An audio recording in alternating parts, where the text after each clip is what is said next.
company's PowerPoint presentation, but I invite you to be interactive with me, because what you'll see is this is a topic or a discussion in evolution. I've been in Massachusetts this time for about 2 months, a little more than 2 months, and every time I say to somebody, I'm from California, they start the discussion about the topic today. I don't go looking for trouble, I'm not inviting controversy, but it did tweak me to start thinking about what's really going on here. I sort of had come to take Silicon Valley for granted, and I'm trying to discover what's going on in Massachusetts that's different, new, better, worse, and where is all this going. So that's how my talk is organized today, sort of as an inquiry, and I invite you to join the inquiry. Okay, so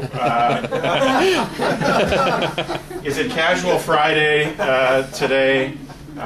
You know, in California, in Silicon Valley, particularly at Nuance, which is the company I founded in California and has subsequently been acquired here by Scansoft, which took our name and relocated the headquarters to Boston.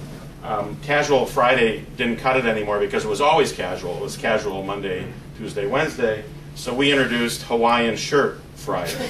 And I would have worn my Hawaiian shirt today, but what was I thinking? I left them all in California when I relocated to Boston. I think it does say something beyond the superficial, though, so we'll come back to culture and attitude. Let's get to the hard facts for a minute. This is a recent report. I don't have the citation. I can get it for you. I think it's the PricewaterhouseCoopers report. And it's state by state venture deals for the first 3 quarters of 2009. And it's in sequential order by dollar amount. As you go down the right side, you see that. And the first 2 states on the list are California and Massachusetts. And there's obviously a significant difference between those 2, but also a very significant difference between every other state that follows. And I just cut it off to fit it on the slide. Beyond a certain number of states, it doesn't really matter, I don't think. So that's probably not news to anybody. Does that trigger a reaction? I just have one question. What is it actually for the Bay Area versus Massachusetts? Because obviously there's 3 different metropolitan areas that have significant hubs for different technologies, you know, San Diego with biotech and so forth. So, right, let's see if the next one answers that. Did you pay him? Wow. Good question. So there you go. So maybe 2 to 1, roughly, same time periods measured, and so forth. Let's keep going. Now, if you look at it per capita, you get a different result, actually. Massachusetts is more productive, let's say, in terms of dollars invested, dollars raised, and also deals done than California. Was there a comment about that? So that could trigger a number of inferences. It might mean that California ought to encourage more people to do venture deals because there's so many more people out there that could be deployed that way. But it would suggest that Massachusetts is proportionally quite productive in terms of venture activity. So what I want to do with that data, if you will, is kind of review some aspects that I think shed some light. It's a work in progress. You'll see what I mean when I delve into these topic areas. I first thought that I would try to understand the entire history of technology in Massachusetts and in California, and you'll see where that goes in a minute. I'm happy to take your question. Do you have a graph that shows returns? No, I don't know if there is such a thing. If anyone knows or has one, I'd be happy to see that. I actually thought that I might try to. You're going to see one of my interests is commercialization of university research technology. That's going to come out in this story, and I thought I would try to see how universities have what returns they've gotten. And it is a very difficult problem to get an apples to apples comparison. You've got to cross vintage years and other variables that are really hard to control for, and so I don't have that. Okay, I thought we'd warm up kind of the conversation with a history lesson, but mostly graphical. And does anybody know who this is? Yeah. He's the founder of American Research and Development. That's good. He is. That's Vannevar Bush. And Vannevar Bush graduated from Tufts in 1913.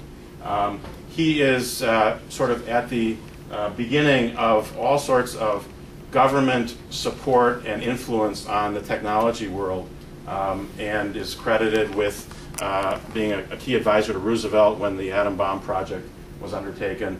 He's also credited, his bio is quite amazing, with inventing a kind of a version of a hypertext system that is sort of a precursor to the World Wide Web. By the way, Bush went on to MIT and became dean of the engineering school. Does anyone know who this is? Okay, this is Fred Terman, who is considered the father of Silicon Valley. Terman went to MIT, and Bush was his advisor when Terman did his PhD. So to me, that makes Bush the grandfather of Silicon Valley. Terman has a very interesting history, which has a lot to do with stimulating industrial research to support the war effort, basically to block the radar that the Nazis were using to see when Allied planes were coming in. And he stimulated a whole lot of technology development at Harvard and at MIT, and eventually took a lot of that to California. He's a California guy that came east to go to school at MIT. These guys are Hewlett and Packard, who Terman, who I just showed you, supported as graduate students at Stanford, and in fact got them out of the garage, that's their first garage, into what is known as the Stanford Research Park, which is an incubator real estate facility that Terman conceived of, and that was the first home of Hewlett Packard outside of the garage. Okay, everybody in Massachusetts would know who this is. Ken Olson founded DEC. That's the de facto equivalent of the garage. That's the mill in Maynard. These are the mini computer companies that were vibrant in the 70s and maybe into the 80s, barely. I actually come out of the mini computer era and industry.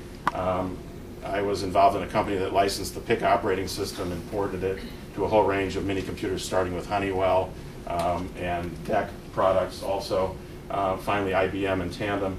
And I sort of lived this era of the mini computer ascendancy and then death. And so I was really comfortable getting to this part of the presentation because I sort of actually lived this and knew what happened and thought I understood what was going on.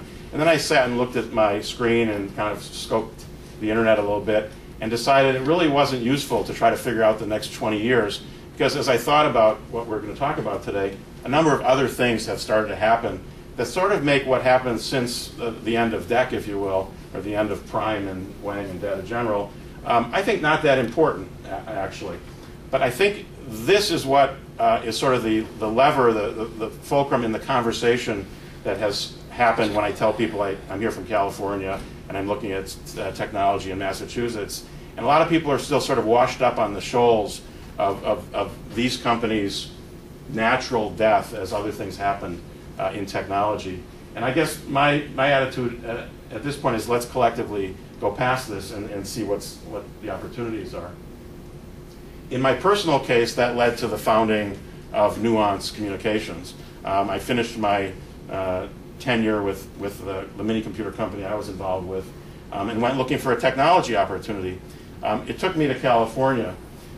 This slide shows the logo of Nuance, the California company, right next to the logo of SpeechWorks, which for all practical purposes was a complete doppelganger of Nuance. Probably people know SpeechWorks, and it's a very credible competitor. We were neck and neck in every deal we ever pitched against SpeechWorks.